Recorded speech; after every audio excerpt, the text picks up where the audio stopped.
Nightmare's End, and Another's Beginning. Chapter 2. A Princess Mourns. The next day was probably one of the most depressing days of Twilight's life.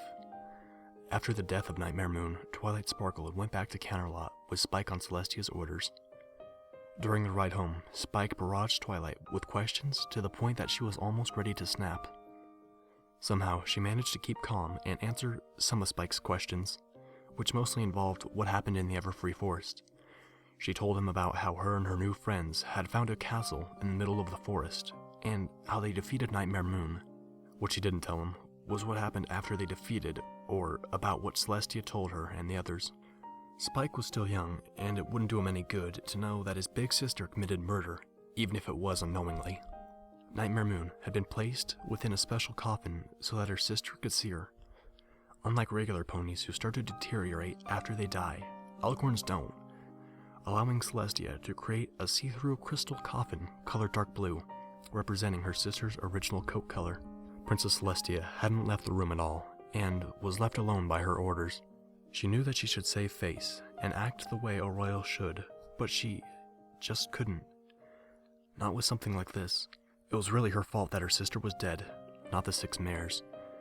From the beginning, Celestia had watched over potential element bearers and planned for the day her sister would escape her prison and once again make the night last forever. It had seemed flawless, but Celestia had never counted on the elements killing her sister. There was no way she could have known that they could do that. When the elements of harmony were first found by herself and her sister Luna, they had been in a temple of some sort. Odd words were carved into the walls, and pictures of bipedal creatures were everywhere. As amazing as the sights were, the elements were far more amazing, each a jewel holding unlimited amount of power within them. Without a second thought, the sisters took the elements and took a desperate gamble by using them on Discord, the spirit and god of chaos. The gems had turned the Draconiquus into a statue, freeing Equestria from its madness. Of course, Discord was a god, so it was only obvious that they couldn't kill him, but merely encase him in stone. But then, how was she able to imprison her sister for 1,000 years? Was it possible that the elements had a mind of their own? Or that they were nothing but a tool of war? If so, then Celestia had made the biggest mistake by using them even once. It was settled then. If the elements were a threat, she would put them back where she found them. If they weren't though, she could still protect Equestria with them.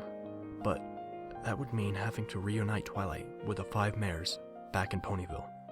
That might be a problem. She wasn't even sure she wanted them to have the elements back. Those things had murdered her sister, and had proven themselves more a threat than a protection. If she gave them back to the bearers, who's to say what might happen?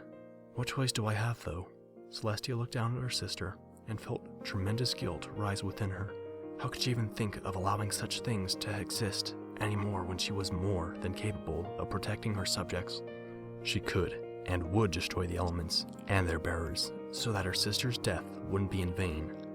She looked down at her sister's face one more time before leaving. I'm sorry, sister. If only I had known.